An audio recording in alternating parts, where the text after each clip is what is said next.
rezeki hari ni dapat baju lebih? Oh, beli tadi? Tu lah aku mau beli.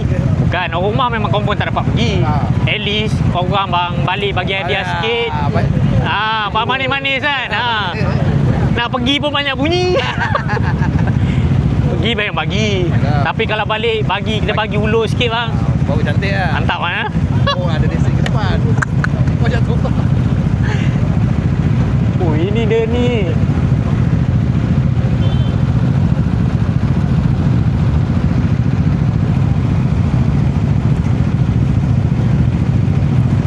Lambat lagi dia nak ni.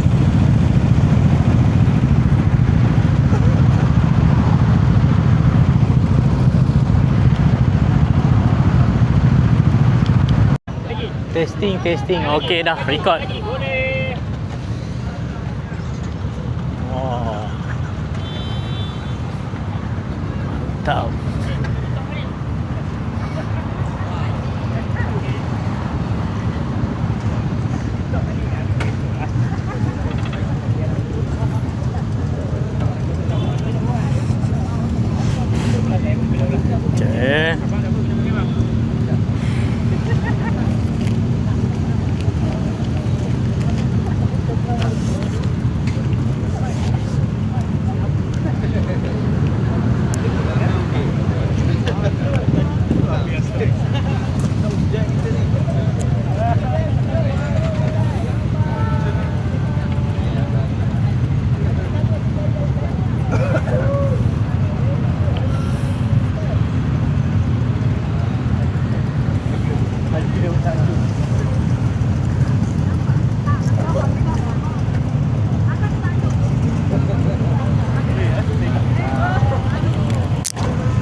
First layan kita dulu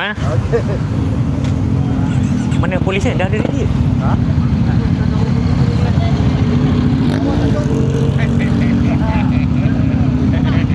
Dia macam tu bangai dia.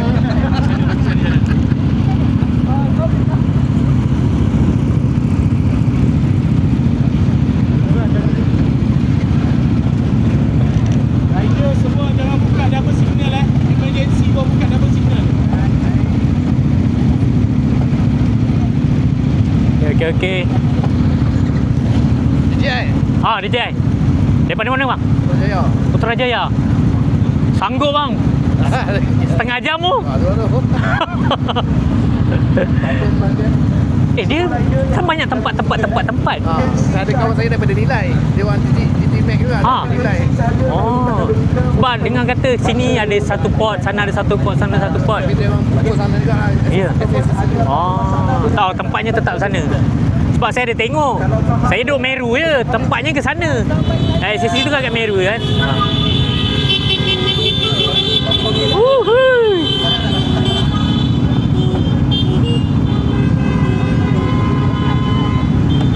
Uish.